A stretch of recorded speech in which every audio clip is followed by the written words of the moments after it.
So welcome everybody, and thank you for joining us. I do want to just say this is a presentation offered by the University of Maryland Cooperative Extension and the University of Delaware Cooperative Extension, but it's also been supported through the Sustainable Coastal Communities Organization, who is helping to support programming around behavioral health, mental health for farm audiences. So in this workshop, we're going to be exploring farm stress, which is really a subject that is affecting the lives of many farmers and their families, and really all of us during this crazy time. The material in this program was authored and designed by a multidisciplinary team from Michigan State University Extension. And those individuals come from a variety of backgrounds, including social, emotional health educators, farmers, agricultural educators, and other experts in the field. And in the resources that we share, there is a list of those authors. We hope that this program is interactive. And so during the program today, we'll be asking you to participate and share either in the chat or in some breakout rooms. And so here are our presenters. Myself, I'm Maria Pippidis, and I work for the University of Delaware Extension. I'm a family and consumer science educator, and my role primarily has been in the area of financial management and health insurance literacy. And I've been working with Jesse. I've been working with Jesse on that. My name is Sarah Burkholm, and I work for University of Delaware Cooperative Extension. I'm an extension agent there, and I work mainly in health promotion and mindfulness and health literacy. And my name is Jesse Ketterman. I'm a family and consumer science educator in Western Maryland, and I focus on financial literacy and health insurance literacy, and I work closely with Maria on the health insurance literacy. And then Maria and I also do some work together with farm and farm family resiliency. And I also see in Frederick County listed there. I also grew up in Frederick County, Maryland. So nice to see some people from my home county.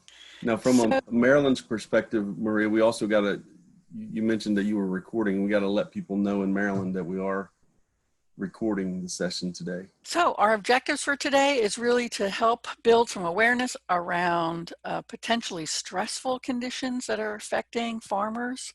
And we'll be learning about some of the stress triggers, identifying signs of stress, and then more importantly, kind of reviewing some helpful techniques for responding to people you may be working with who are under stress.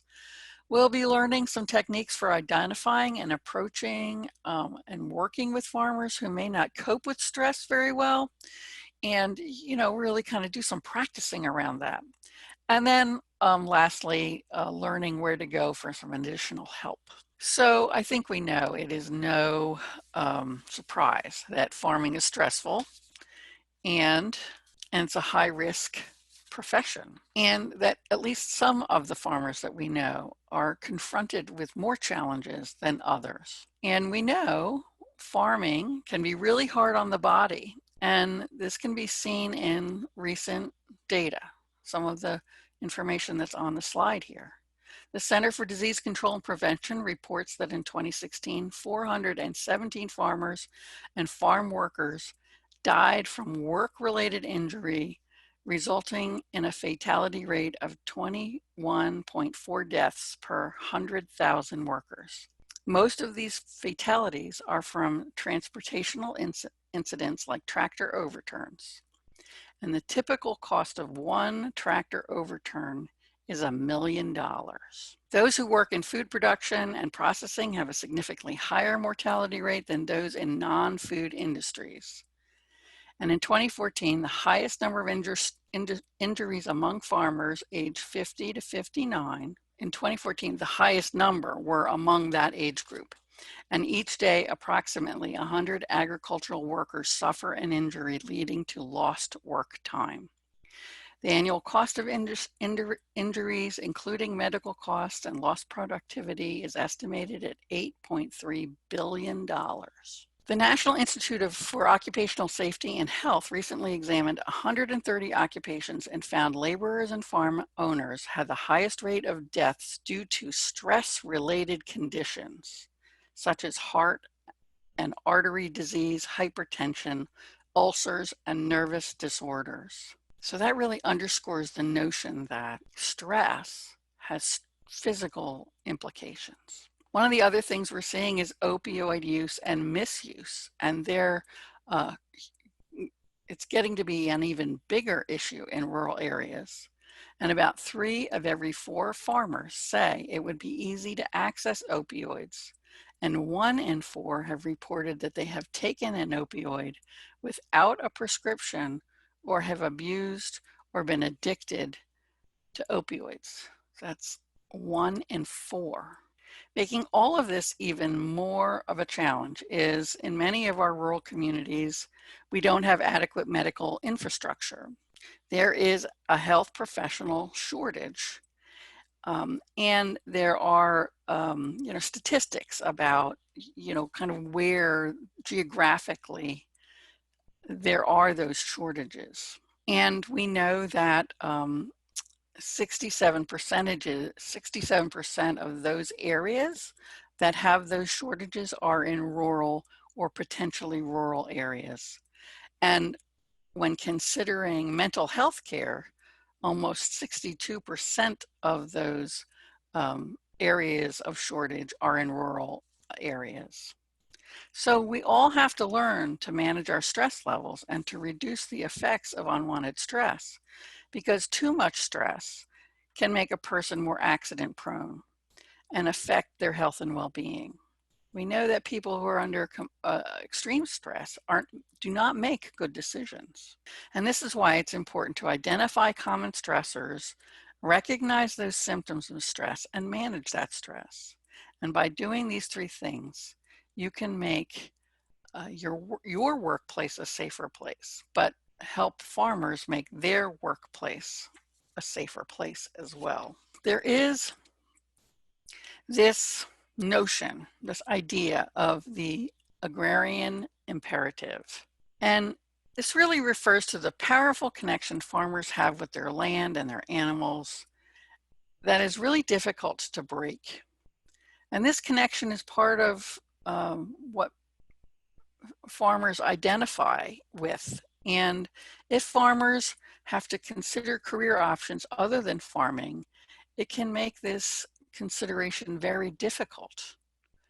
And so it's this notion that the connection to the land, right, the connection to the animals, they need to hang on to that at all costs. And it obviously motivates people to work hard and to endure an unusual pain and hardship, or to take uncommon risks. But it can also lead to a lot of pressure on oneself.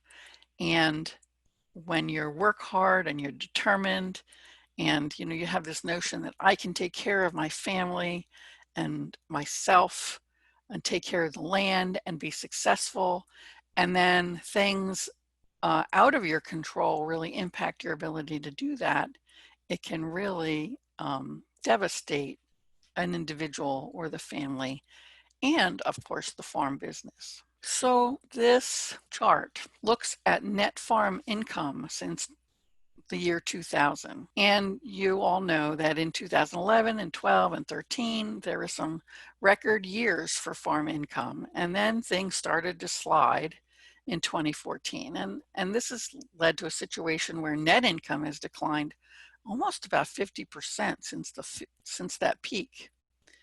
And some regions obviously have been hit harder than others, but farmers everywhere have taken a hit to net income over these last few years. And current projections show net income really is going to be at the lowest it's been, especially in the dairy industry. And dairy isn't the only organism or the group or commodity that is hit. The same kinds of trends are being seen in corn and soybeans, and even the wheat arena.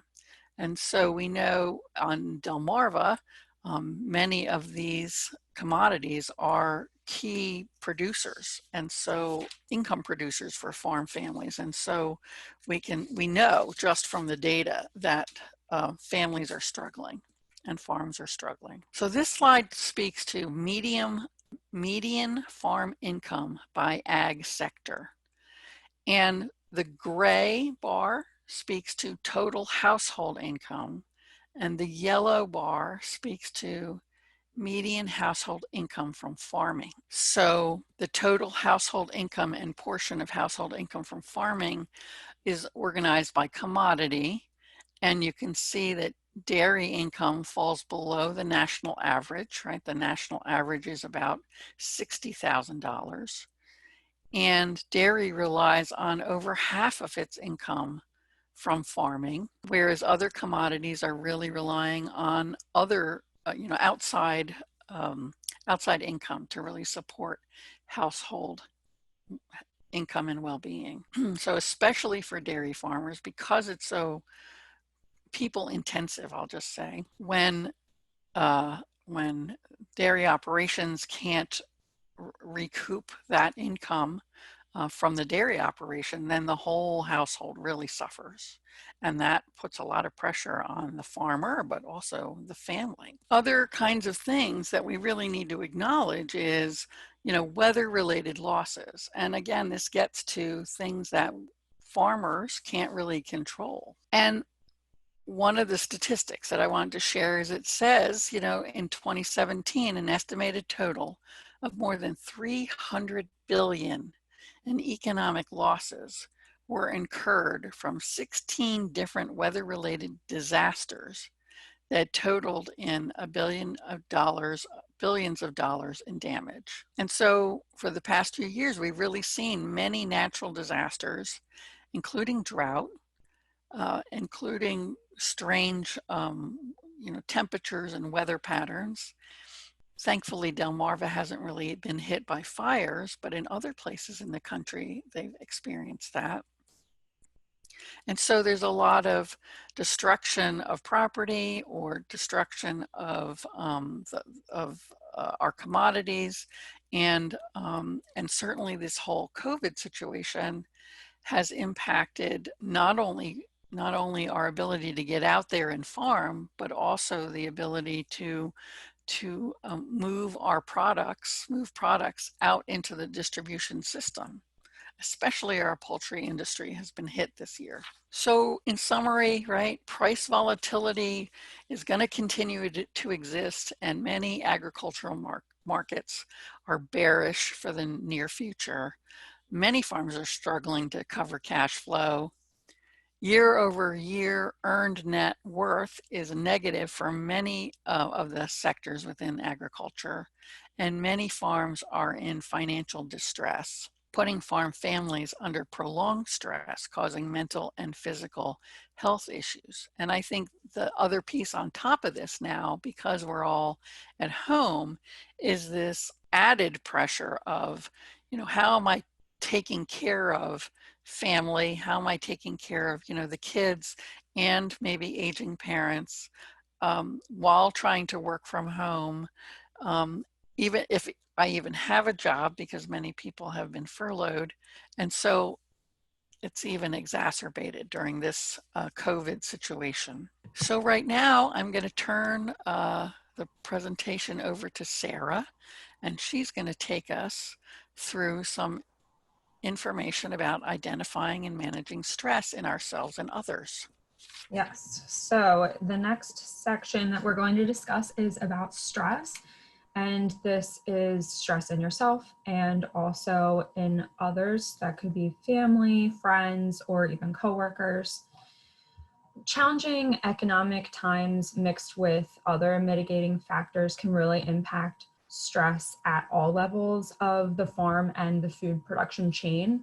So that's why it's important to talk about stress and learn how to identify it. So we'll be learning those things, and then also talking about managing stress and how to communicate through stressful situations. So what is stress? The definition we have here is a need or demand people confront that is perceived as burdensome or threatening and can lead to physical or mental health problems. Some amount of stress can actually help motivate us to meet a challenge. And stressors usually fall into two different groups. The first is acute disruptive life events, and then the second is chronic ongoing challenges. A person's reaction to stress and how they cope with stress is often based on a balance of different types of resources that a person might have. And these resources could be material, psychological, or social. One way to kind of picture this is to think of a superhero or an action movie and think of the shield that that hero might have as all of the resources, and the enemy is stress. So the more resources you have, the stronger your shield will be and the easier you can defeat the enemy of stress. But the less resources you have, the weaker your shield might become, and the more likely stressors are to impact the hero's mental health. Weather is definitely a stressor, and weather can be acute or chronic depending on what the issue is. Large debt loads.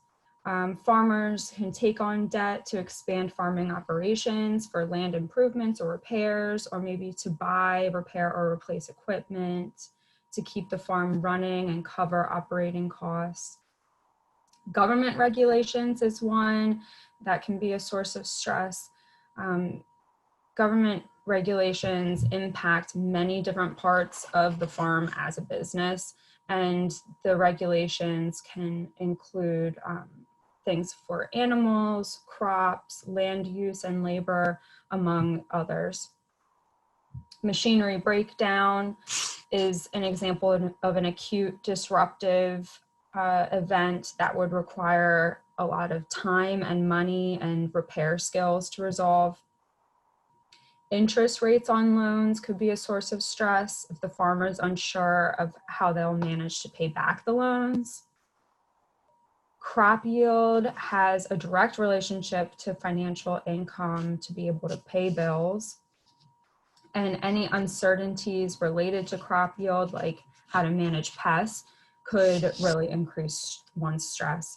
Livestock illness can be an acute or a chronic stressor if it's an illness that might keep reoccurring or is troubling multiple livestock.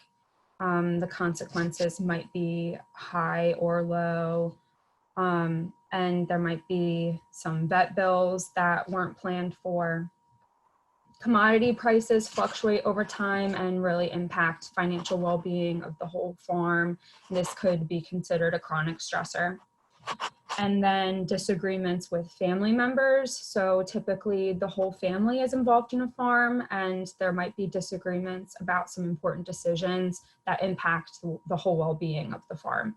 So this could be a chronic stressor if these conversations occur often, or it might be just like one big decision that is more of an acute stressor. Ultimately, when responsibilities start to pile up on top of each other, farm life can become really stressful. So during times of stress, family and community members can offer one another a great amount of social support. So now we just have a video to show you on stress and how it affects our bodies. Cramming for a test? Trying to get more done than you have time to do? Stress is a feeling we all experience when we are challenged or overwhelmed. But more than just an emotion, stress is a hardwired physical response that travels throughout your entire body. In the short term, stress can be advantageous, but when activated too often or too long, your primitive fight or flight stress response not only changes your brain, but also damages many of the other organs and cells throughout your body. Your adrenal gland releases the stress hormones cortisol, epinephrine, also known as adrenaline, and norepinephrine. As these hormones travel through your bloodstream, they easily reach your blood vessels and heart. Adrenaline causes your heart to beat faster and raises your blood pressure, over time causing hypertension. Cortisol can also cause the endothelium, or inner lining of blood vessels, to not function normally. Scientists now know that this is an early step in triggering the process of atherosclerosis, or cholesterol plaque buildup in your arteries. Together, these changes increase your chances of a heart attack or stroke.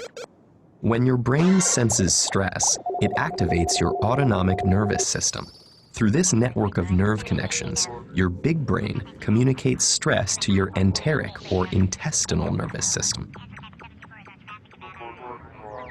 Besides causing butterflies in your stomach, this brain-gut connection can disturb the natural rhythmic contractions that move food through your gut, leading to irritable bowel syndrome, and can increase your gut's sensitivity to acid, making you more likely to feel heartburn. Via the gut's nervous system, stress can also change the composition and function of your gut bacteria, which may affect your digestive and overall health. Speaking of digestion, does chronic stress affect your waistline? Well, yes. Cortisol can increase your appetite. It tells your body to replenish your energy stores with energy-dense foods and carbs, causing you to crave comfort foods. High levels of cortisol can also cause you to put on those extra calories as visceral or deep belly fat. This type of fat doesn't just make it harder to button your pants. It is an organ that actively releases hormones and immune system chemicals called cytokines that can increase your risk of developing chronic diseases, such as heart disease and insulin resistance. Meanwhile, stress hormones affect immune cells in a variety of ways. Initially, they help prepare to fight invaders and heal after injury, but chronic stress can dampen the function of some immune cells, make you more susceptible to infections, and slow the rate you heal. Want to live a long life? You may have to curb your chronic stress. That's because it has even been associated with shortened telomeres, the shoelace tip ends of chromosomes that measure a cell's age. Telomeres cap chromosomes to allow DNA to get copied every time a cell divides without damaging the cell's genetic code. And they shorten with each cell division. When telomeres become too short, a cell can no longer divide, and it dies. As if all that weren't enough, chronic stress has even more ways it can sabotage your health, including acne, hair loss, sexual dysfunction, headaches, muscle tension, difficulty concentrating, fatigue, and irritability. So, what does all this mean for you? Your life will always be filled with stressful situations, but what matters to your brain and entire body is how you respond to that stress. If you can view those situations as challenges you can control and master, rather than as threats that are insurmountable, you will perform better in the short run and stay healthy in the long run.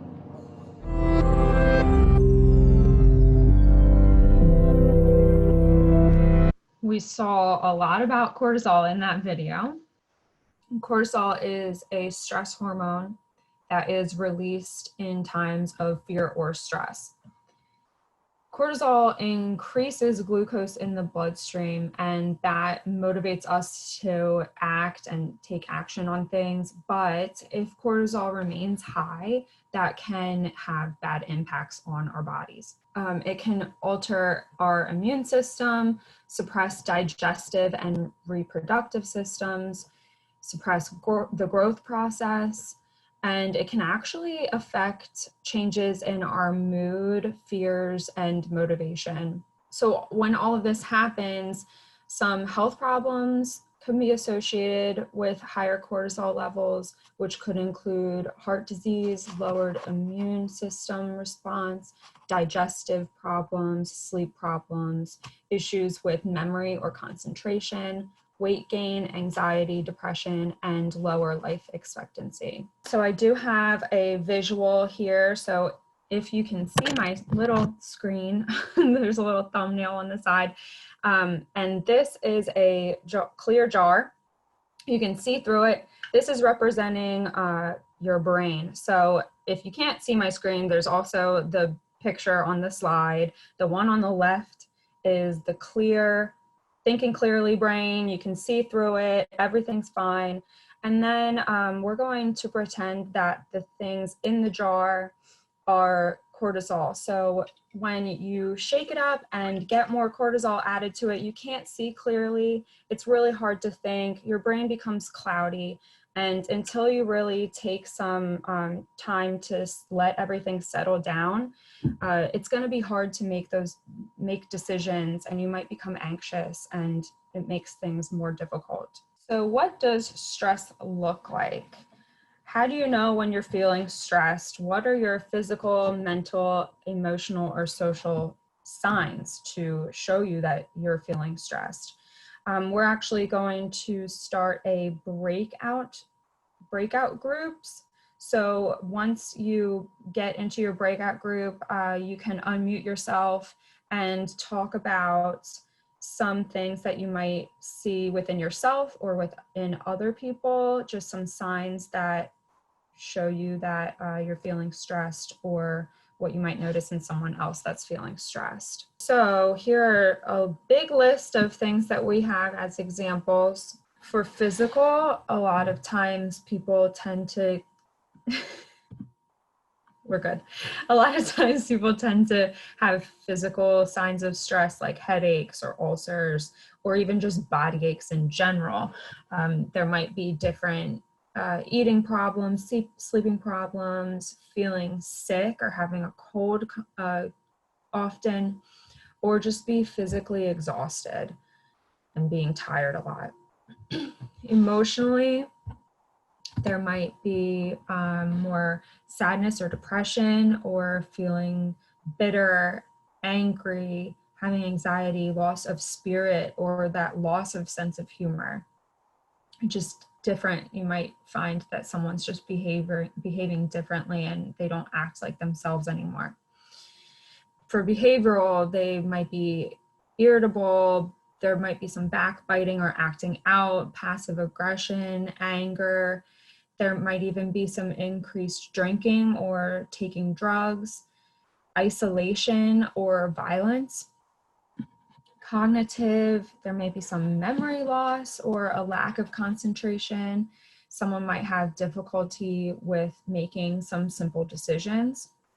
And then the last one is self-worth. So you might hear people saying that they feel like a failure, or they can't do anything right, or even saying that they can't fix things, or they don't know what to do. When farm families are stressed out for a long period of time and have chronic prolonged stress, they do start to show some signs and symptoms, and it might not just be one, it could be multiple. And also, this list isn't everything. There are some other things that might pop up that you've seen before. And we might be seeing some of these signs and symptoms of the farm families that we see on a day-to-day basis. So it's good to know some of these examples.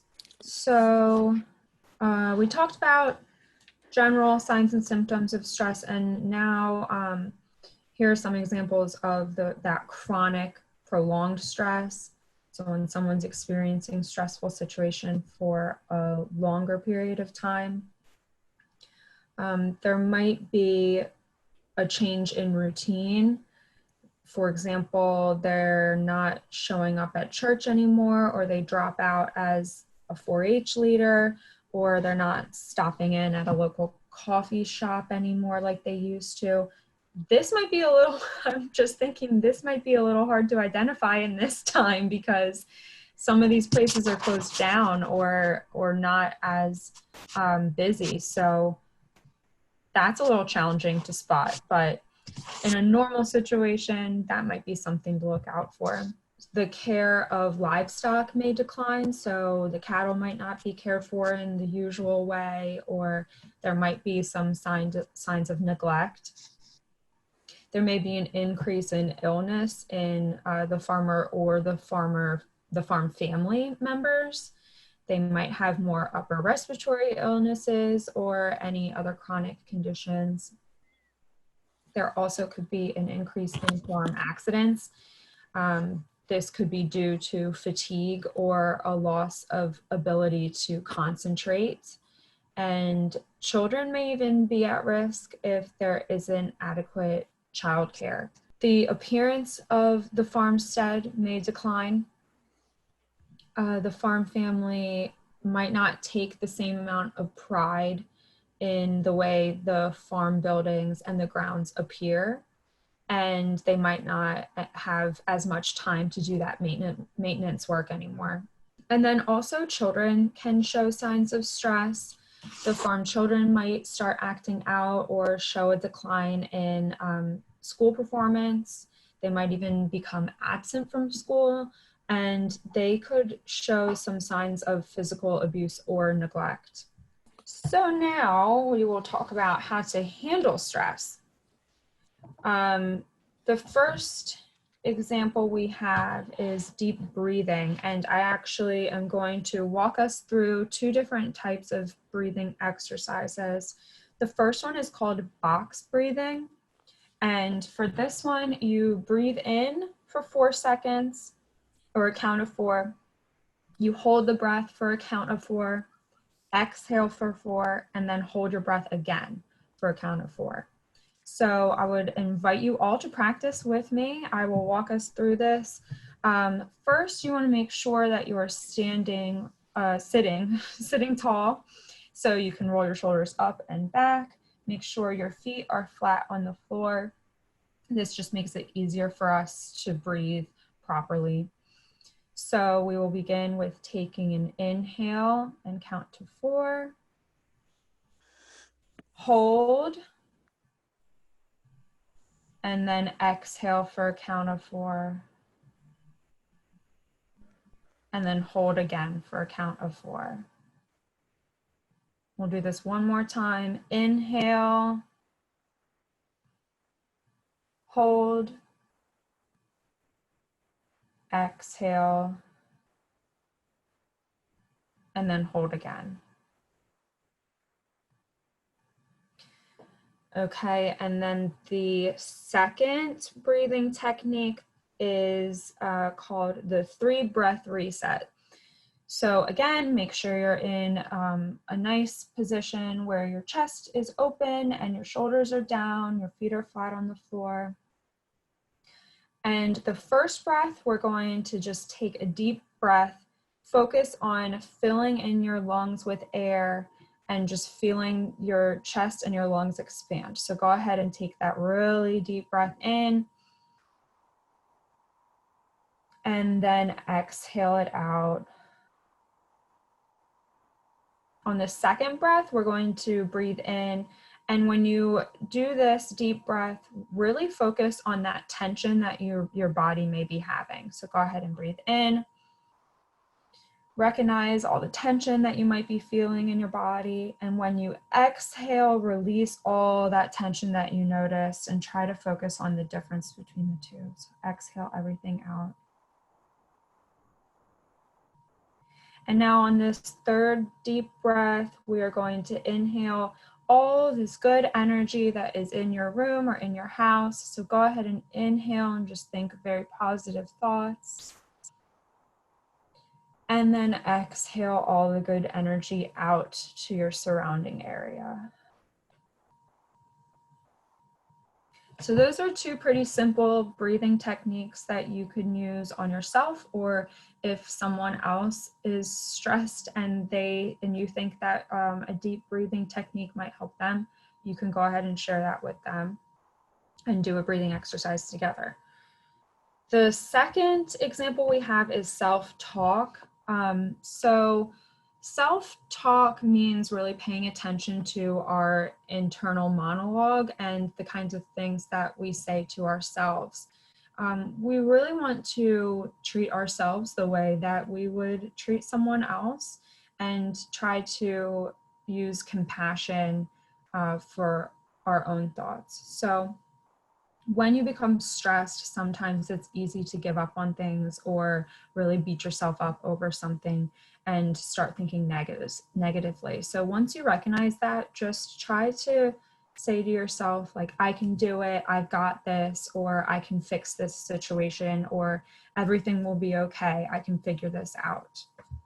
Meditating is another example of handling stress. You can easily look up some meditations on YouTube that can help you kind of walk through different meditation styles. There are many different types that you can look through, and also some of the videos have different time lengths. So you can start out at just like a 2-minute meditation, or there's ones that are like an hour long. So whatever works for you, that's another thing you can try. Exercising also has shown to help release stress from the body. Many different types of exercise can be good for you when you're stressed. Connecting with people in your social network, being able to rely and trust and talk to others around you. And then also speaking with a mental health professional can help manage stress.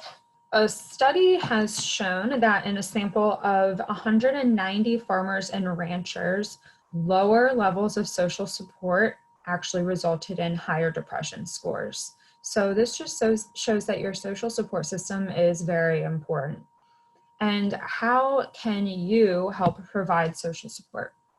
You can promote effective communications with others, and you can even organize or promote social support opportunities, like having a social event or a coffee talk, or even now we can hold like Zoom meetings and try to bring that social aspect on a Zoom call. You can also help to break down the stigma related to mental health treatment by not judging others or becoming more open to talking about these things. So where we're at now, we're going to switch over from talking about stress to talking about how we communicate with farmers who are struggling with stress. So that's going to be our focus, is communication for this section. And then we're going to tie in communication with stress a little bit towards the end of this section. So what is it you need to do in terms of how do you approach someone who's under chronic stress? So this is something, again, how are you preparing? Are you thinking about what kind of discussion you're going to have? We're going to talk a little bit about that whole component of active listening. So how do you be a good listener? Some things you should do and don't. And then, you know, depending upon what the responses you may get to those other three, how do you prepare an action plan? So that's what we're going to cover as we go through this section. Thinking and planning ahead. You know, we talked about the signs and symptoms. And so now we need to ask yourself some questions. You know, why are you going to meet with this particular farmer? Who are you meeting? Will it be just one individual? Will it be several people? What kind of things might you encounter in your particular situation? How can we help them? How much time is needed? Again, you got to think about, you know, how much time you have in your schedule and how it fits into meeting those needs. And are you prepared to allocate the time needed for whatever situation you may experience? Do you have resources? And then also thinking a little bit about how do people, you know, different people like to receive information in different ways. I'm not the person that's up to date with all the latest social media. So if somebody says, hey, connect with me in your Facebook page, I'd be like, okay. And then I don't have a Facebook page, you know, so that wouldn't be a good way to connect with me. You know, some people like things in writing, conversations by phone. So different, you know, different ways to communicate information and what their preference is. And then how can you help them in the short term and in the long term? So again, developing a good game plan is going to answer most of these questions as we think about how we're communicating with farmers. So now I have a little video we're going to play. So what is empathy, and why is it very different than sympathy? Empathy fuels connection. Sympathy drives disconnection. Empathy, it's very interesting. Teresa Wiseman is a nursing scholar who studied professions, very diverse professions where empathy is relevant, and came up with 4 qualities of empathy. Perspective taking, the ability to take the perspective of another person or recognize their perspective as their truth. Staying out of judgment, not easy when you enjoy it as much as most of us do. Recognizing emotion in other people and then communicating that. Empathy is feeling with people. And to me, I always think of empathy as this kind of sacred space when someone's kind of in a deep hole and they shout out from the bottom and they say, I'm stuck, it's dark, I'm overwhelmed. And then we look and we say, hey, climb down. I know what it's like down here, and you're not alone. Sympathy is, ooh, it's bad, no. You want a sandwich? Empathy is a choice, and it's a vulnerable choice, because in order to connect with you, I have to connect with something in myself that knows that feeling. Rarely, if ever, does an empathic response begin with "at least." I had it, yeah. And we do it all the time, because you know what? Someone just shared something with us that's incredibly painful, and we're trying to silver lining it. I don't think that's a verb, but I'm using it as one. We're trying to put the silver lining around it. So, I had a miscarriage. Oh, at least you know you can get pregnant. I think my marriage is falling apart. At least you have a marriage. John's getting kicked out of school. At least Sarah is an A student. But one of the things we do sometimes in the face of very difficult conversations is we try to make things better. If I share something with you that's very difficult, I'd rather you say, I don't even know what to say right now, I'm just so glad you told me. Because the truth is, rarely can a response make something better.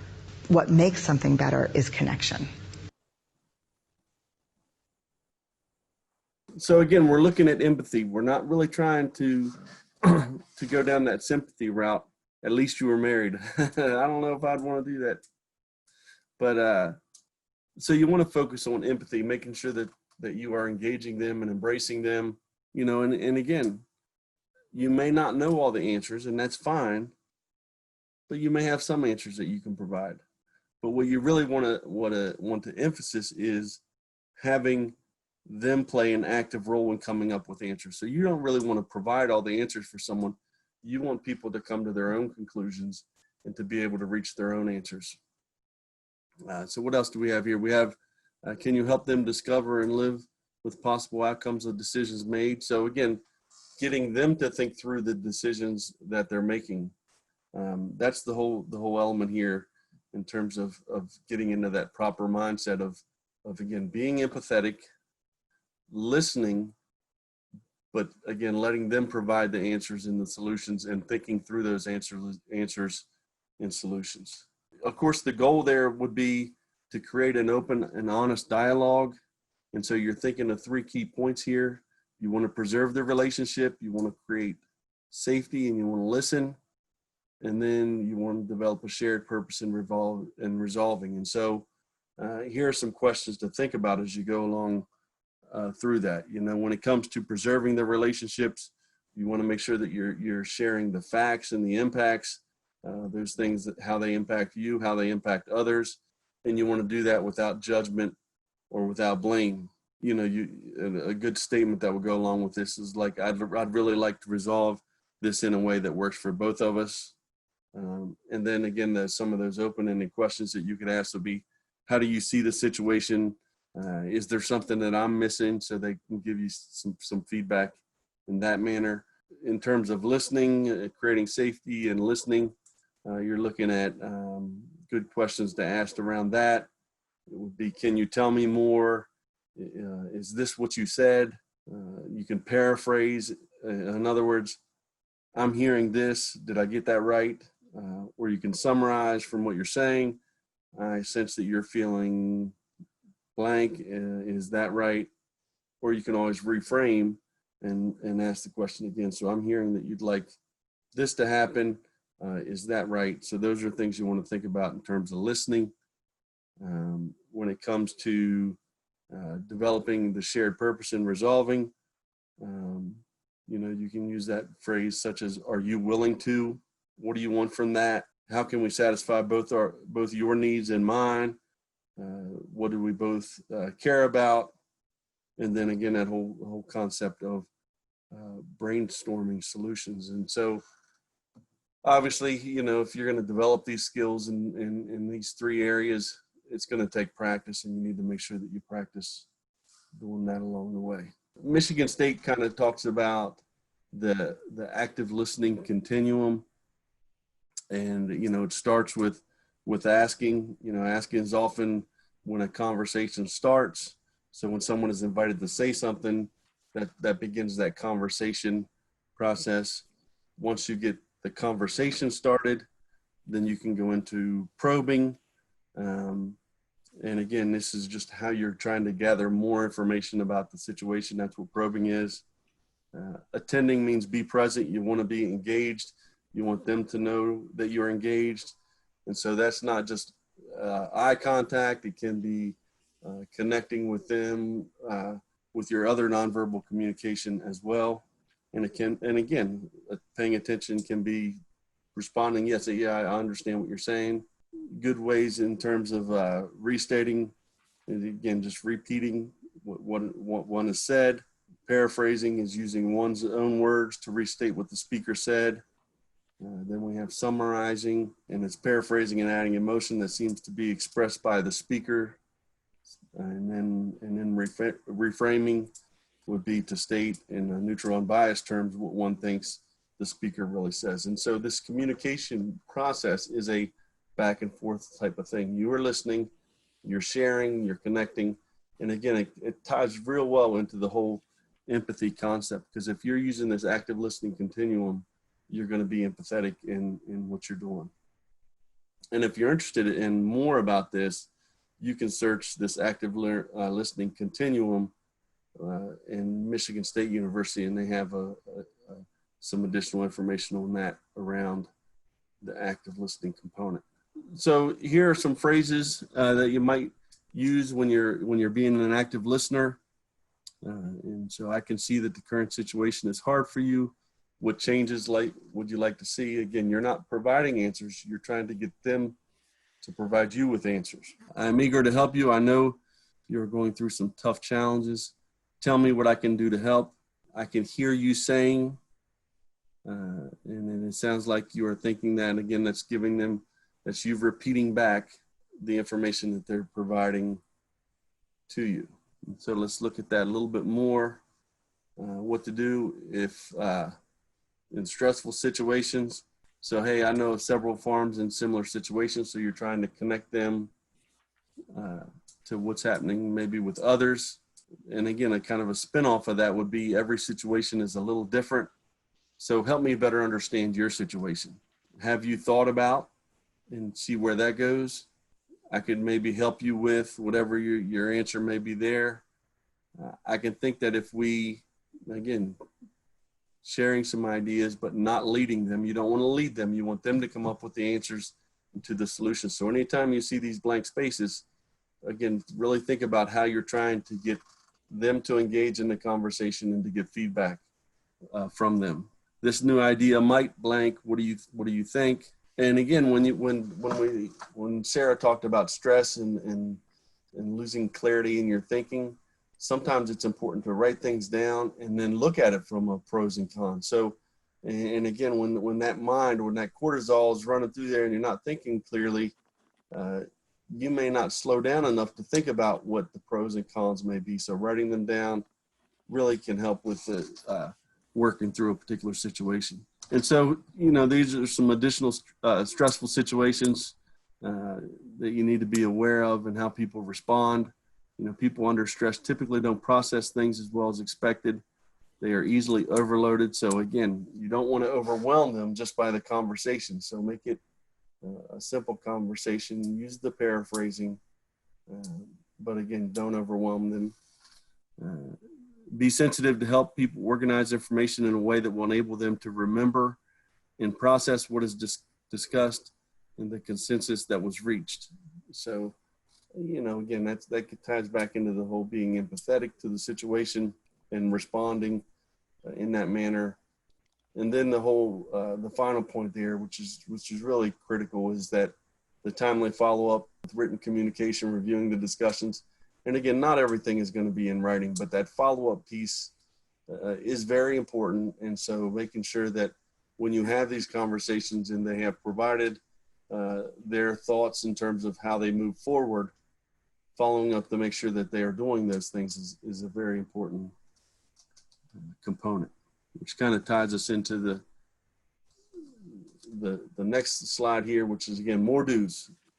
Follow up if you said you would do something. So again, earlier I said follow up on their suggestions and their ideas to make sure that they're moving forward on those things.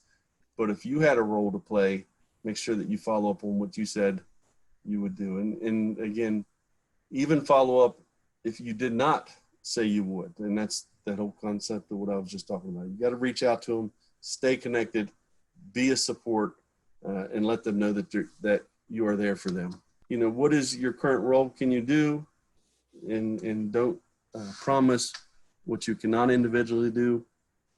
Now, one of the items that you were sent in advance was a fact sheet on how to talk with farmers under stress. And so this is a good resource for you to have. Some of the things that are in that, if you don't have it in front of you, they talk about warning signs of stress and has some of that information that Sarah had mentioned: changes in emotion, changes in attitude and cognitive skills, changes in behavior, changes on the farm. And then it talks about ways to help. So it has that practice active listening, and it has some of those statements that we just went through with that. And then that emphasis of empathy over sympathy is talked about in this. And then be prepared to deal with conflict. It talks about conflict a little bit there.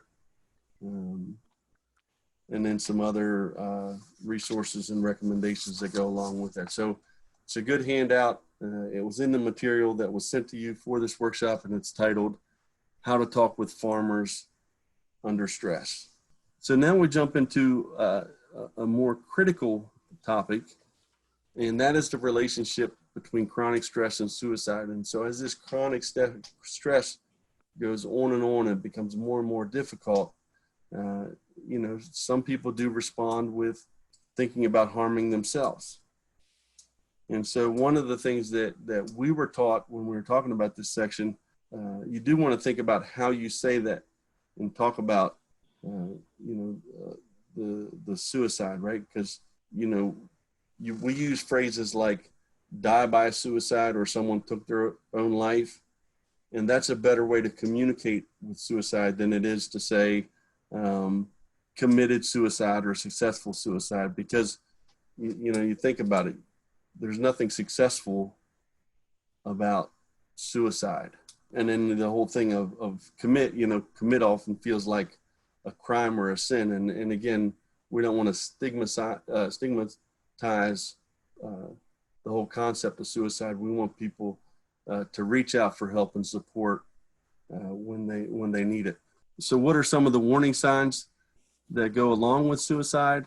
So talking or writing about suicide or death, feeling helpless, trapped, or like a burden, giving away prized possessions, making a plan, acquiring needs, saying goodbyes, going around telling people, hey, it was nice seeing you, that kind of thing is a warning sign.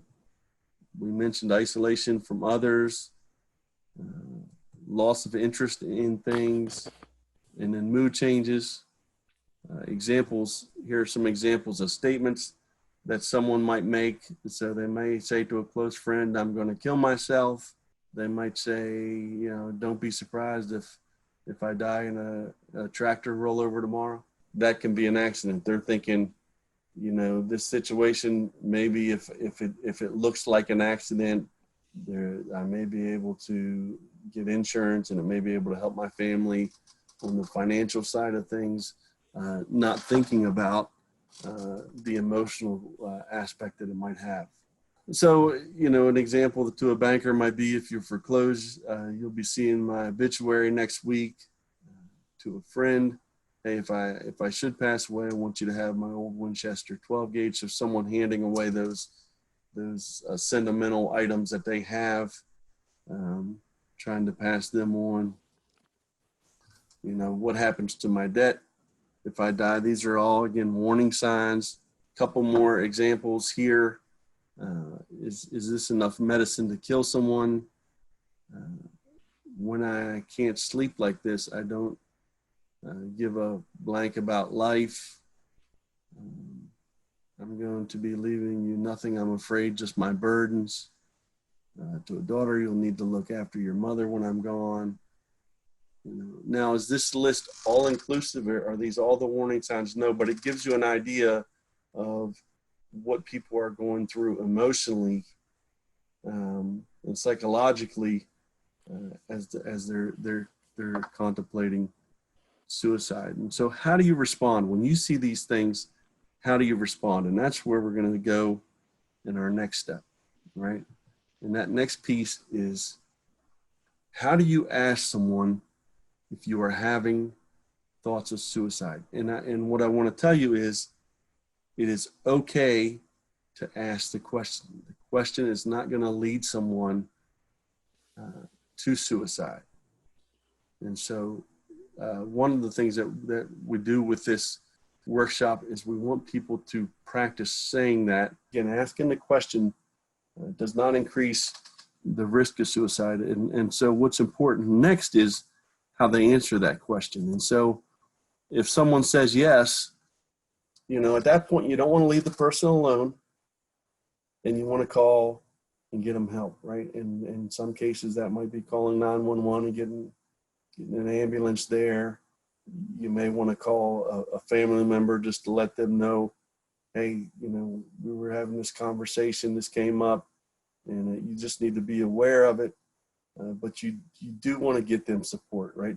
That's the key there. When someone's thinking about harm to themselves, they're crying out, they want help, and we got to get them that support. Now, another material that was sent to you in your materials was a handout called Responding to Distressed People, and it provides you with kind of a flow chart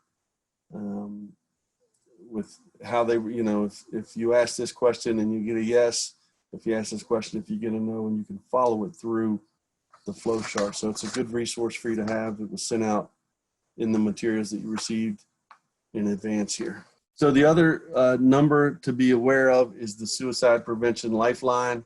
That's 1-800-273-TALK. But again, that's a live line. You can connect the person there, and they'll have someone they can talk to. As we continue into the next section, we're going to talk about several other resources that are available.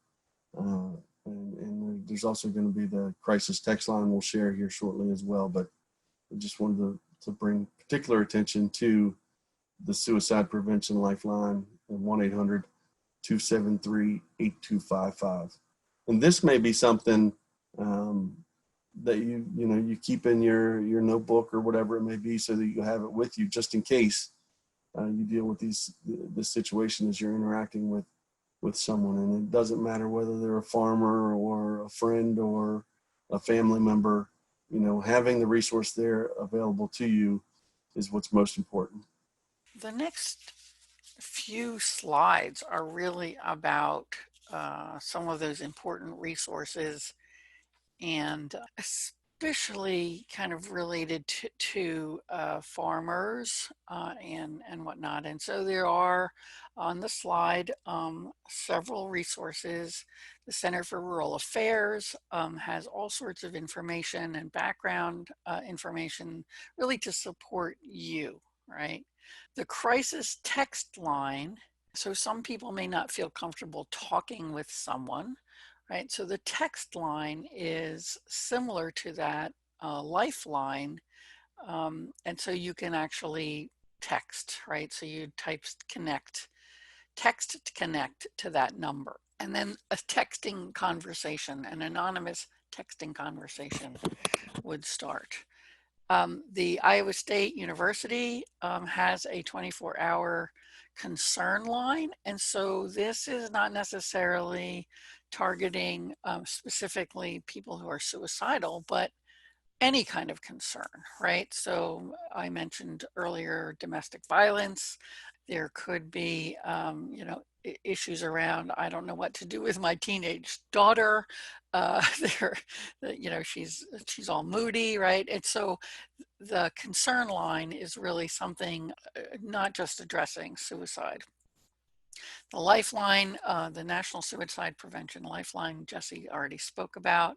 There is also this crisis chat that can happen online, and then there's a specific resource for veterans, right? So again, a hotline that people can do over the phone, or something over a chat or on a website. So all good resources to have. And, maybe it's printing out, having the resource list that we sent you with the information we emailed to you earlier, having that printed out, top desk drawer, just to have it. And the other piece that I've also heard is like, put that suicide line in your phone, and maybe you call with the person sitting next to you, right?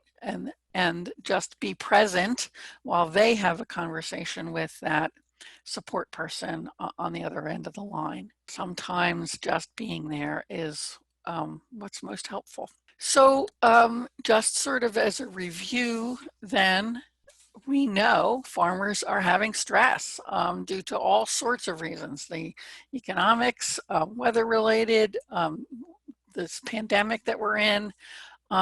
It may even be the lack of connection to or access to healthcare or health insurance.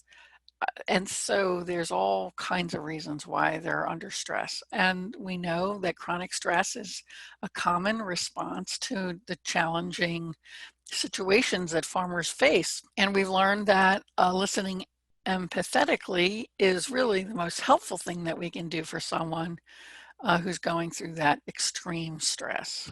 The ideas of positive self-talk, mindful breathing, and acceptance are really proven techniques, right? The science is telling us these are ways to help ourselves and others manage stress better.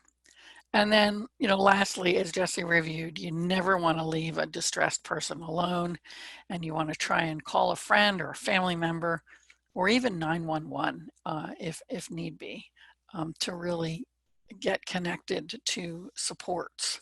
So right now, how are you feeling? Would you be able to deal with a friend or family member or a farmer, who's under extreme stress? So some more resources, we've kind of organized them by Delaware and Maryland and national. These web pages and resources are in the handout that we sent along with the email we sent, that Serena sent you yesterday. In Delaware, we have, our overarching agency is the Division of Substance Abuse and Mental Health. And they do all sorts of programming, have all sorts of resources on their website. So if you're wanting to learn more, that's a place to go. There's also a website specifically targeting mental health, behavioral health issues, and also substance abuse, opioid or alcohol abuse. And that is the Help Is Here website. And it provides kind of direct linkages based on the kind of issue you're facing. For example, if we have an opioid addiction, for example, what are some of the resources out there that that are available? The mobile crisis intervention services. This is an alternative to dialing 911, right? These are folks who are in mobile units who can come out and respond to a mental health crisis. So that may be something like, that idea of someone who is saying that they're suicidal, right? You might call this hotline instead of 911.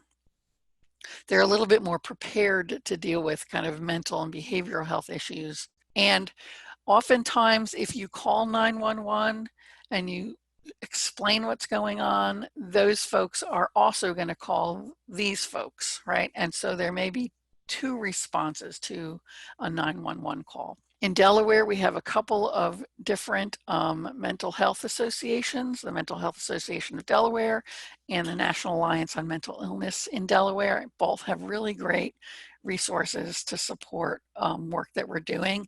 Many of them have support groups, weekly support groups. Many of them can refer to counselors, those kinds of things. In Maryland, there is a network of care that offers portals for consumers to search health and human services by county. And it's a great way to kind of get connected into to the right resources that are available in each of the counties or locales. There's the Pro Bono Counseling Project, and this is a great resource for confidential counseling services that, you know, is offered free. And this may be a really great resource for Maryland farmers, especially who may not have insurance. There's the Center for Healthy Families, which is actually part of the University of Maryland, and they provide couples counseling, family therapy, individual therapy, and parent education. And there's the website there. University of Maryland has put together a really great, University of Maryland Extension has put together a really great website for farm stress. And so there's the website for that. And then we have an organization in Maryland called Save a Shore Farmer. And this is another resource available to folks who are interested in better understanding and supporting farmers who may be thinking about suicide. So this slide, and again, these are also on your handout, are additional resources around suicide prevention, around, you know, things like parenting, especially when it's a stressful parenting situation, programs that can help increase your understanding of the mental health and behavioral health, and then those crisis hotlines that I had mentioned before. And I hope that you feel you can connect with Jesse, Sarah, and I. You know, we're happy to share additional resources or brainstorm with you any situations that you might be facing that you might need a little help with.